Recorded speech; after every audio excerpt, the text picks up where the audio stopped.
choppiness, and I think the most choppy area of the market is the very early stage part of the VC market.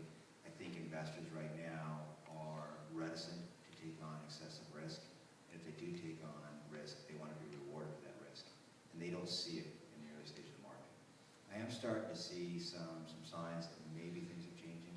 Seeing some alternative sources of capital and new smaller funds emerge that I think will fill some of that void, but it's going to take time. So for example, if you're a Northwest-based early stage clean tech company, you know, the bigger guys might not have interest, but you've got Pivotal Investments, which is an $18 million fund in Portland that wants to make very early stage clean tech investments in the Northwest.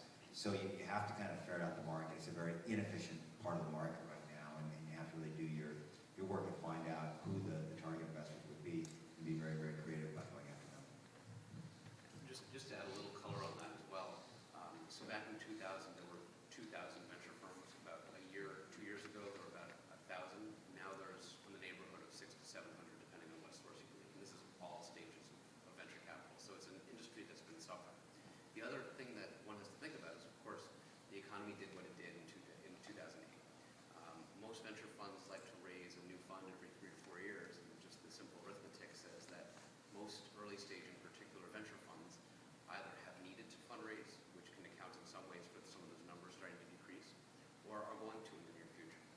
And what that systematically has forced the early stage industry to do is ask the question of, what are we good at? Where have we made our returns historically, if we've made returns?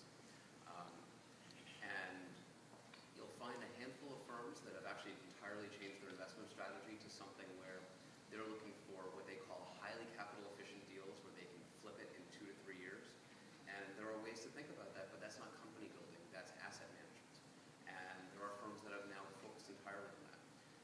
There are firms who are doing specifically only big platform deals very, very early on. Firms that have specialized very specifically into certain areas, particularly in clean tech of late. We, for example, have said, our best deals historically are the earliest things that we do, where you can really help to drive IP, help to shape team, help to build the company from the ground floor. And so, not surprisingly, a lot of our recent investments have focused on the earliest of stuff that we do. And I think as one's looking for a partner, consistent with what Mark said, not only understanding what someone knows, but looking and understanding what they do.